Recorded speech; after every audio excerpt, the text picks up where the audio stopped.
Welcome, and thank you for being with us on the 10th anniversary of National Forest Week. Our virtual streaming took place on Maple Leaf Day, or National Forest Week, which was a great time to be commemorating the theme, Celebrating Our Forests, Continuously Giving.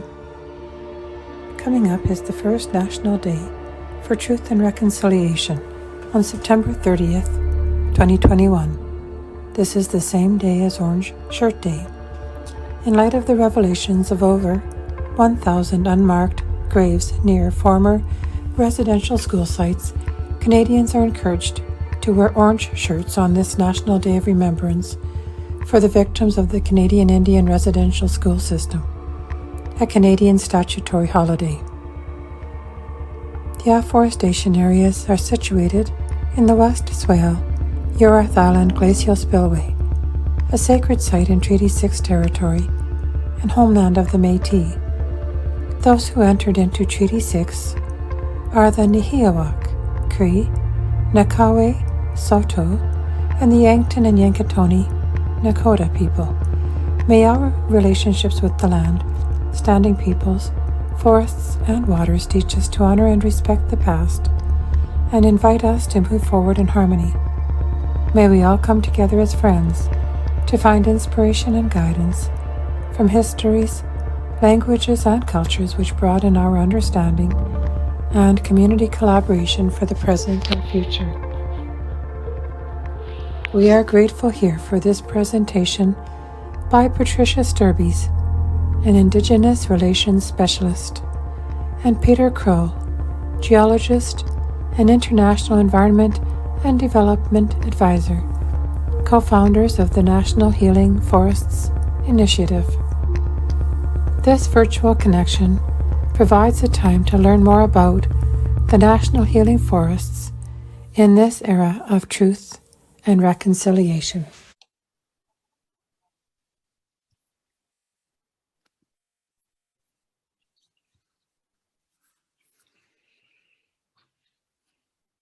Everyone.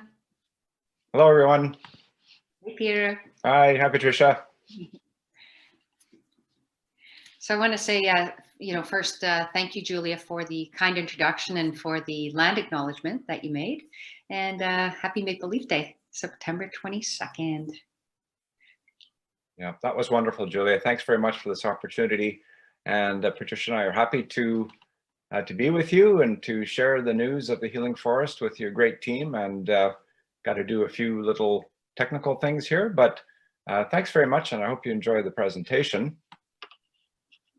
I'm just going to share the screen now and bring up the presentation. There we go. Yep, that looks good. That's good.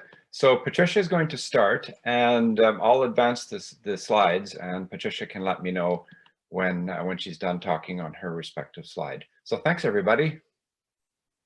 Thanks, Peter. Thank you, everyone, for being here. We're really, pleased and humbled by the invitation to share information about the National Healing Forests.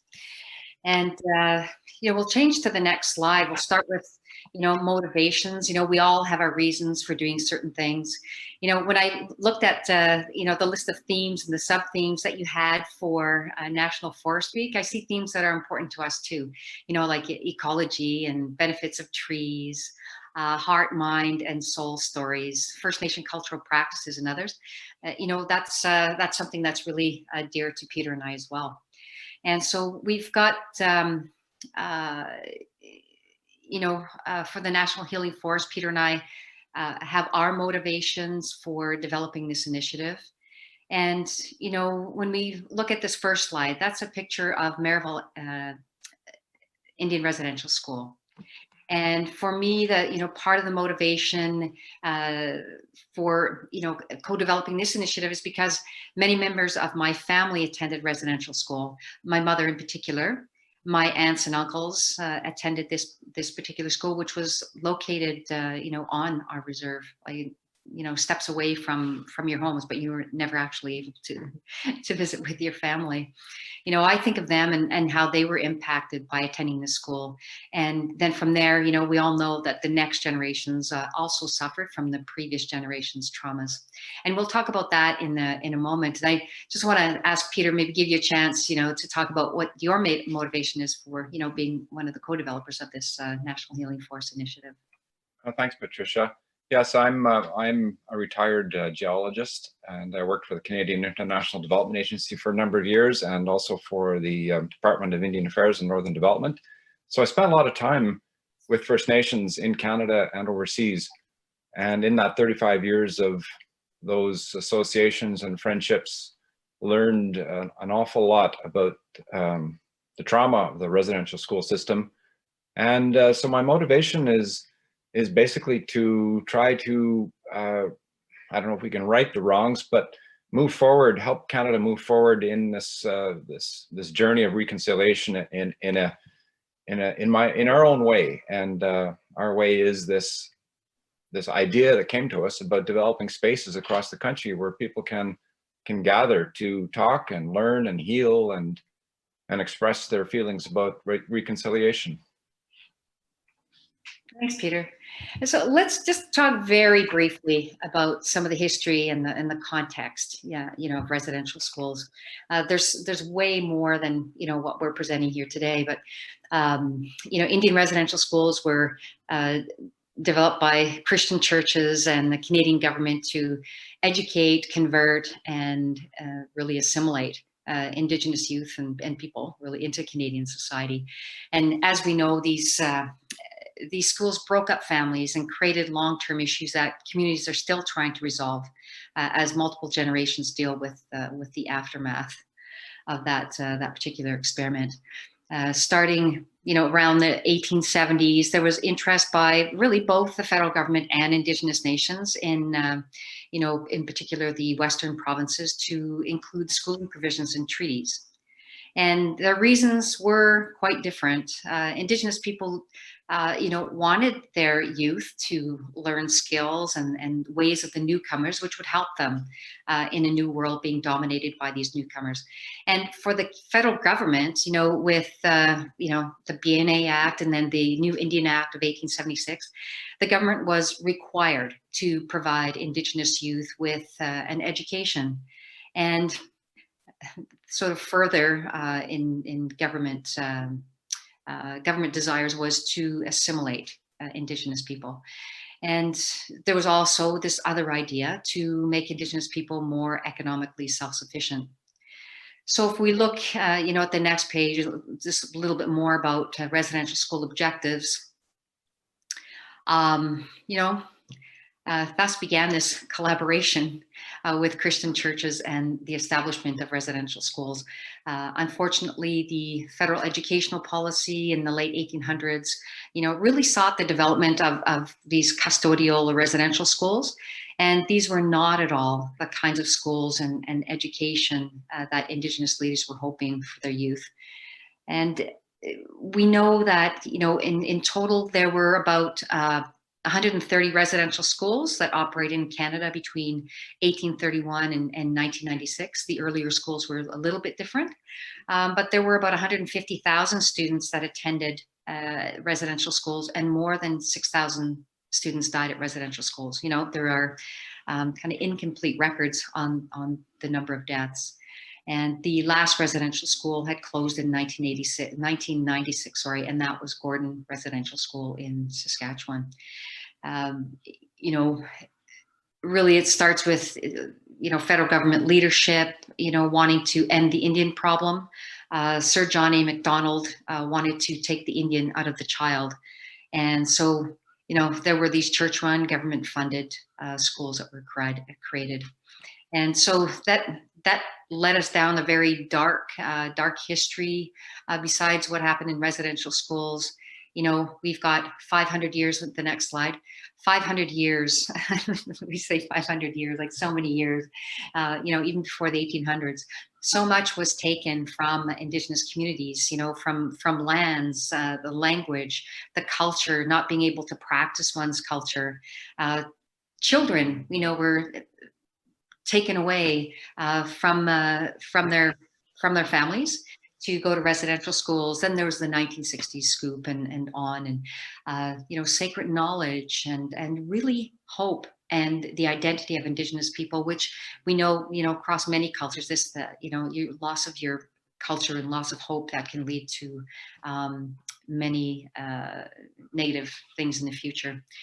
And so on the next slide, we've got kind of a bit of a change now. We've got some recognition that these schools happen, that bad things happened at these schools, and here we have the start of maybe a brighter future for Canada.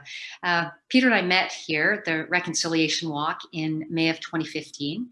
And this was just prior to the release of the Truth and Reconciliation Report and the 94 calls to action. And if you have not yet looked at the 94 calls to action, we really, really encourage you to take a look, because that really gives you a really snapshot of the kinds of issues that have impacted Indigenous communities. Murray Sinclair, who led the Truth and Reconciliation Commission and that whole process of testimony, etc., relating to residential schools. He said reconciliation is not an Indigenous problem; it's a Canadian one. So it's really Indigenous and non-Indigenous, Canadians coming together to reconcile what happened in the past and to build better relationships.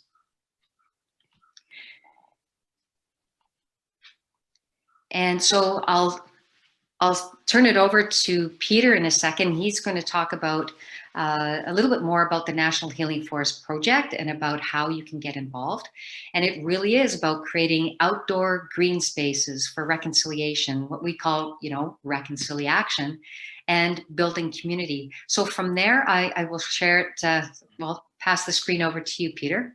Thanks a lot, Patricia. That was great to hear the history again. I'm always touched by that history, which Canadians are slowly waking up to, and that's a good thing. So what Patricia said was in 2015 we met, and I was walking on this walk in Ottawa prior to the release of the Truth and Reconciliation Report, and was sort of musing to myself, what could I do as a Canadian to help with this issue? And this idea of developing green spaces for reconciliation where people can gather came to me, and I shared this idea with the person on my right, who happened to be Patricia. I'd never met her before, but she turned to me and said, I want to help you with this idea. So for the last 6 years, we had this non-Indigenous male and this Indigenous woman working together on reconciliation. And it's been a marvelous model, I think, of cooperation and learning from each other and learning about reconciliation through this mutual project, which you too can also get involved in. And I'm just going to make a few points about this. So developing healing forests is really about communities, individuals, people like yourselves. Julia, you've introduced us to your team. It's a small group and trying hard to protect forests in Saskatchewan, Saskatoon. So there are 10 healing forests in this country, and they've been started exactly by people like Julia and her network, her friends. All we have done is develop this idea and then drop this kind of like a seed of an idea into communities. And if communities like the idea, they take it, they run with it, and they develop the healing forest. It's completely grassroots. Patricia and I do not require forms to be filled or bank documents to be filed or anything like that. It's just an idea that we share, and communities take it from there. And we hope that in the process of healing forest development, that a respective community reach out to an Indigenous partner. It could be an individual or a healing center or a friendship center, it doesn't matter.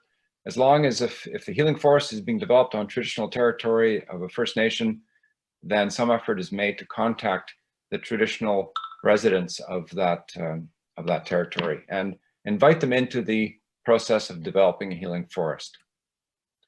So the core steps of developing a healing forest are really very, very simple. It's just basically getting a group of people together, like Julie and her team, as other communities have done across Canada. Find where a healing forest could possibly be located, develop a vision for your healing forest, get permission from the landowners if there is a city council or a school or a church, perhaps, get them involved, and share your idea and visions with the wider community, and invite community to the opening ceremony of that healing forest. And it may take a year, may take 2 years to do this. It's not a quick process because the relationship building with the First Nation and the landowner is important. But as I said, and Patricia said, it's a relationship building exercise that has many, many rewards. And as I said, now there's 10 healing forests in this country, with more being planned by communities, churches, and schools. And we also invite people to use the logo of our healing forest, which I'll show you in a second, on any signs or graphics that might be developed by the community. And maybe just to add to what you just said, Peter, it's you know, from the beginning, you know, we were being told, you know, let these healing forests develop organically. And so it takes patience. And as Peter said, you know, building the relationships between the Indigenous and non-Indigenous communities. That's right. And so the healing forest possibilities are absolutely endless. The main message that Patricia and I try to share with communities is that you always feel better outside than inside. And if there's difficult issues to discuss around reconciliation, it's a wonderful, respectful first step to make those conversations happen with your feet on the traditional territory of the land where First Nations have existed for thousands of years. So it's kind of like an honoring of connection to land. So in the 10 healing forests that exist, some are quite small and some are quite big. It's just up to the community and how they want to design these spaces. It could be a children's honoring park. It could be, you can use sacred medicines and tree planting. There could be walking trails. It's just up to the community to decide for themselves. And we'll show you some examples of that. So here's an example of a healing forest in Edmonton. It was one of the first, and it's a walking trail along the river there. And people expressed reconciliation through messages of hope and love and respect on these little signs that were along the trail. Unfortunately, the city of Edmonton took those down. They did not know this was a sort of a healing forest space, but they've allocated funds to the group that started this healing forest, and City Council has approved a permanent healing forest space, and that'll probably start in 2022, in the spring of 2022. Perth, Ontario, just outside of Ottawa. This healing forest space is quite small. It's in a municipal park, but it's an extremely powerful space. And I went to the Orange Shirt Gathering on September 30th, just last week, and we had over 200 people attending this gathering. There were ceremonies, songs, stories of reconciliation. Everybody was involved. And you can see there's a sign which the community developed with our logo on it.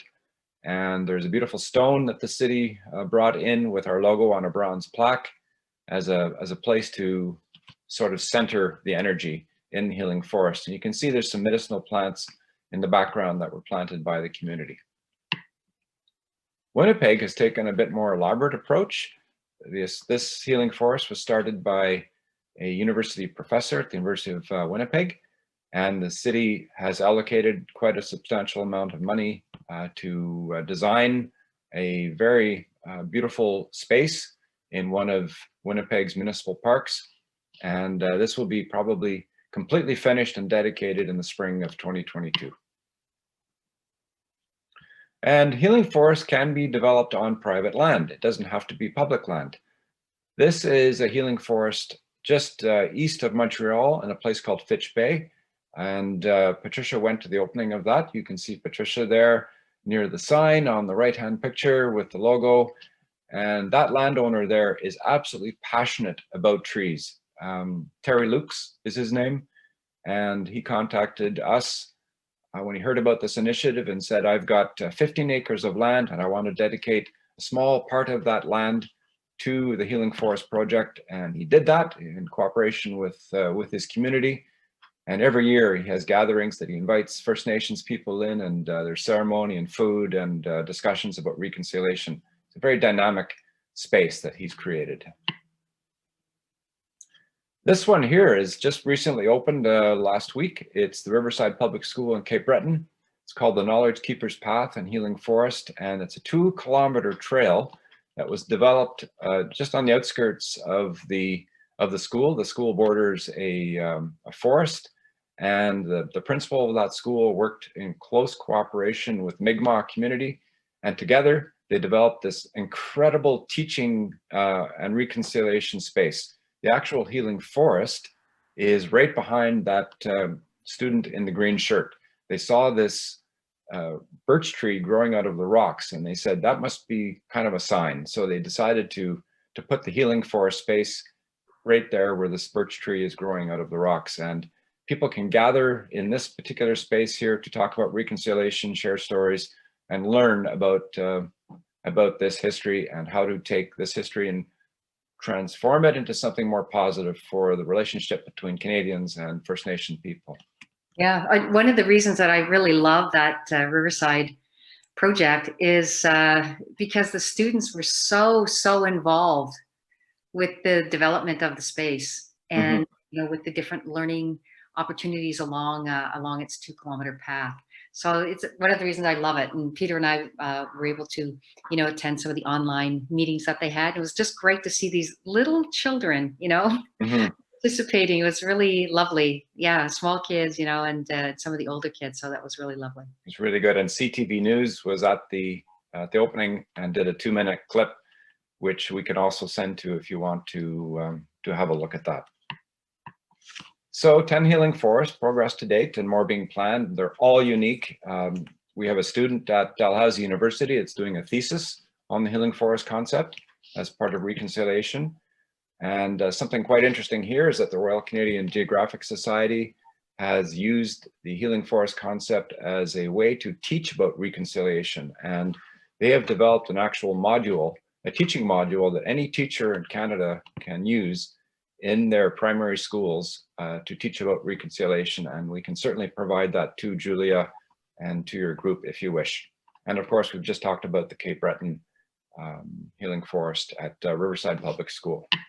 Yeah, and probably another thing we want to add is that we spoke with the Canada Rotary Club, and they're looking at the developing a community healing forest and bringing members together.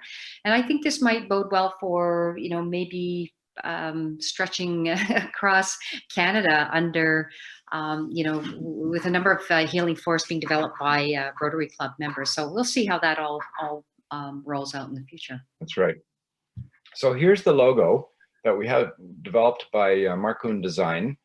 And as soon as we saw this logo, we just were touched by it because it shows care. It shows at the center a sort of maternal figure cradling some babies in a forest, and there's a tear shaped to represent the loss and pain that happened over the last couple hundred years.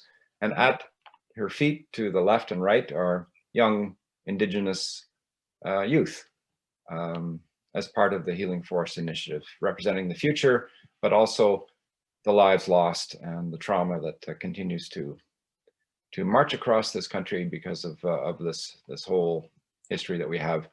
Yeah, the legacy of it. Yeah. Yeah. So we ask, we invite communities to use this logo if they wish on their signs and plaques to help keep some unity about this project across the country, but it's not an absolute requirement. But so far, every healing forest has used this logo as part of their signs.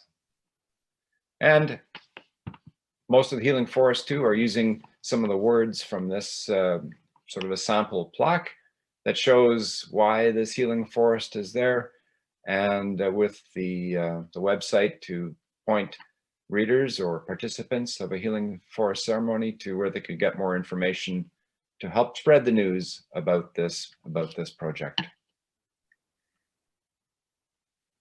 And perhaps, Patricia, you can go from here. Yeah, absolutely. So, when we started the presentation, it starts off with some of the history, that the dark history of Canada and residential schools, and a bit about there's a bit of ongoing legacy as well from those experiences. But there's lots of good things that we can do today. We start today and with the partnership and reconciliation. And so, we say develop a healing forest as you wish, in partnership, between Indigenous folks and communities, municipalities, as long as it's in the spirit of reconciliation and respect. And, developing these positive relationships, learning about each other. The creation of a healing forest, in partnership does build those long-term friendships. It builds that real unique understanding between each other and respect for, our similarities and our differences. And we'd also ask that when you create a project, please share the news on our website. You can send info to us, and then we can post it on our nationalhealingforests.com website. And what's just to add what Patricia's saying there, something that's surfaced in our thinking in the last just few days is that Canada now has a federally mandated National Day for Truth and Reconciliation. And that's supposed to be seen as not as a holiday, but as a day of gathering and solemnity and learning about residential schools. And, we were thinking about this, and on Remembrance Day, November 11th, people gather at cemeteries and war memorials and things like that. But where can people gather for the National Day of Truth and Reconciliation? There's no formal places. And it seems to me that, and to you as well, I hope that if you develop a healing forest, then on the National Day for Truth and Reconciliation, that is a known site where people can gather to learn about the residential school issues. And that's exactly what happened at the Perth Healing Forest on September 30th. It was the first day in Canada for the National Truth and Reconciliation Day. And people gathered at the Healing Forest in Perth to honor that day and to learn about residential schools. And from this point on, that site in Perth will be used as the gathering place on the National Day for Truth and Reconciliation. So we're quite happy about that. And so, Patricia, there you go. You can carry on there. Yeah. So our invitation to the Friends of the Saskatchewan Afforestation Areas is create your own healing forest to aid in reconciliation and healing across Canada, and help expand the healing forest community, the healing forest family. That is reconciliation. That's reconciliation, in action, and bringing communities together. And it's a very powerful way of demonstrating reconciliation and understanding of some of the issues that that have faced Canada and people in our history. At the same time, as reconciliation, it also connects people to nature. By planting trees, it helps to address climate change. It respects the two ways of knowing, and also very much helps to build community. So please do, reach out to us and ask us any questions that you might have, about how you can create a national healing forest. And we've got, a wonderful network now, of folks that have created forests already, or they're well on their way to creating one. So we can definitely, include you in that network, and you can start to create your own community and healing forest. Yep, that's true. This is how it works. If you are interested in developing healing forest, we can introduce you to other people who have developed the healing forest in their own communities, and they are more than willing to share their lessons learned and help. And that's how it builds community. And it's about forests and healing and anyways, it's proving to be kind of an interesting experience. How this healing forest is bringing a whole different kinds of people together, and finding out that there's really common points of connection and understandings, and it's kind of a unique project in this country right now, and I really hope you've enjoyed this presentation, and perhaps reach out to Julia and to us if there's other things that you would like to know. We're very happy to share that with you. Yep.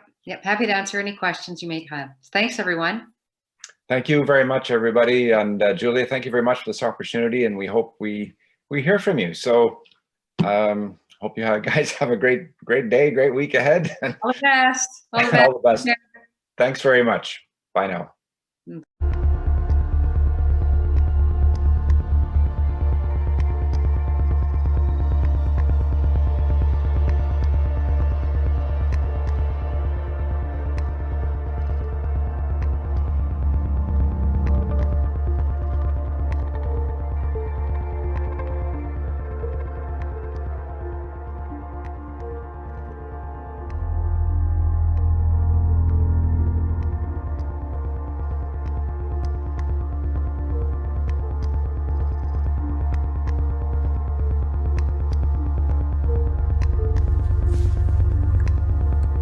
We are grateful for this presentation on National Healing Forests by Patricia Stirbys and Peter Croal, co-founders of the National Healing Forests Initiative. This virtual connection provides a time to learn more about the National Healing Forests and reflect upon Indian residential school system and the impact it has had on Indigenous communities for over a century, an impact recognized as a cultural genocide during this era of truth and reconciliation.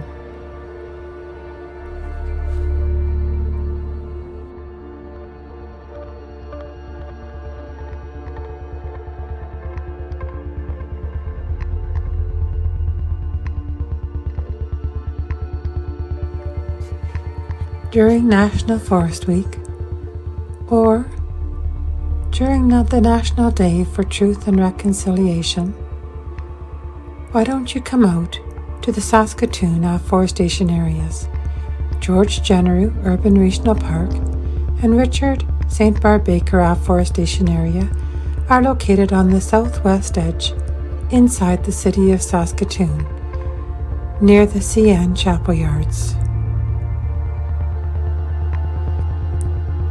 You can reach the Friends of the Saskatoon Afforestation Areas on our website at stbarbaker.wordpress.com or email at friendsafforestation@gmail.com. Thank you.